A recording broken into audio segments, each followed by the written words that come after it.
मी सांगते की कुठल्याही परीक्षेला घाबरू नका. मी 22ला घाबरलेली, त्यामुळे माझी प्रिलिम निघाली नव्हती. सो असं आहे की जोपर्यंत हातात गोष्टी आहेत, तोपर्यंत घाबरू नका. बरोबर. जोपर्यंत ते 2 तास आहेत ते पूर्ण फोकसने द्या. 2 तासानंतर आपल्याला ज्या सिली मिस्टेक नंतर कळतात, त्या पेपरमध्येच कळू द्या. सो दॅट त्या मिस्टेक्स अव्हॉइड होतील, तुमचा स्कोर इम्प्रूव्ह होईल. बरोबर. कारण की आताही प्रिलिमला मी तेच सांगू इच्छिते, तुमचे स्ट्राँगेस्ट पॉइंट्स निवडा. कंबाईनसारखं इथे वेळेचं काही म्हणजे पुरत नाही असं नाहीये. बरोबर. 2 तास इनफ असतात. टाईम असतो, इनफ टाईम इनफ आहे. टाईम असतो. सो प्रत्येक ओळ व्यवस्थित वाचा. त्याच्यामध्येच उत्तरं दडलेली असतात आणि जे स्ट्राँग पॉइंट्स आहेत ते चुकायलाच नको. जे वीक पॉइंट्स आहेत ते ॲट मिड लेव्हलपर्यंत तरी आणा. अगदीच काहीच येत नाहीये म्हणून स्किप केलंय किंवा आपली एक सवय असते, की आपल्याला जे विषय आवडतात त्याचा आपण अभ्यास जास्त करतो. बरोबर. असं नसायला पाहिजे ॲक्चुअली.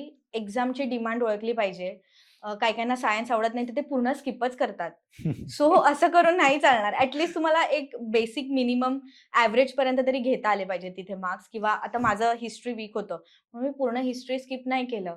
त्याच्यामध्ये आता समाज सुधारकांवर असतोच प्रश्न. सो असे काही पॉइंट्स निवडा आणि ते एव्हरेजपर्यंत आणा आणि स्ट्राँगेस्ट करा, की तिकडे मार्क्स गेलाच नाही पाहिजे. आय थिंक त्याच्याने मग तुम्हाला प्रिलिम क्लिअर होण्यापासून कोणीच नाही अडवू शकत.